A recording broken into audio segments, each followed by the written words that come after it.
ఇది నిజంగా జరిగిన స్టోరీ, నా ఫ్రెండ్కి జరిగిన story, real horror love story. అయితే స్టోరీలోకి వెళ్తే వాడు హైదరాబాద్ నుంచి ఒరిస్సాకి షిఫ్ట్ అయ్యాడు జాబ్ పని మీద. అయితే అక్కడ ఒక అమ్మాయితో రిలేషన్లో ఉన్నాడు. వాడు ఆ అమ్మాయిని సిన్సియర్గా పెళ్లి చేసుకుందాం అనుకున్నాడు. బట్ అన్ఫార్చునేట్గా ఇద్దరికి కుదరక మధ్యలోనే డ్రాప్ అయిపోయాడు. తర్వాత సడన్గా హైదరాబాద్కి షిఫ్ట్ అయిపోయాడు కంప్లీట్గా. ఏంటో తెలియదు, కొంచెం పిచ్చి పిచ్చిగా బిహేవ్ చేయడం, ఇంట్లో ఒక్కడే కూర్చోవటం, నైట్ రోడ్డు మీదకి పారిపోవటం, ఇలా జరుగుతూ ఉంది.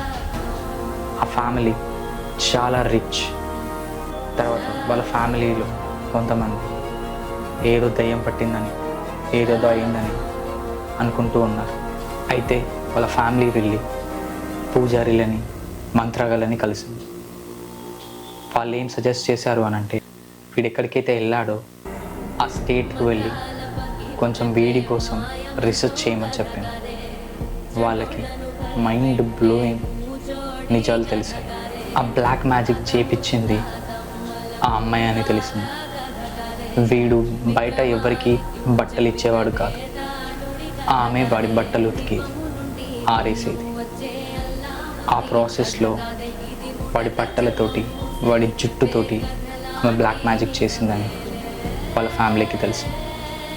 తర్వాత వాళ్ళ ఫ్యామిలీ దీనికి సొల్యూషన్ కనుక్కు వేరే స్టేట్ కానీ ఎక్కడైనా వెళ్తే ఎవరితోటి రిలేషన్ పెట్టుకోవడమే మంచిది.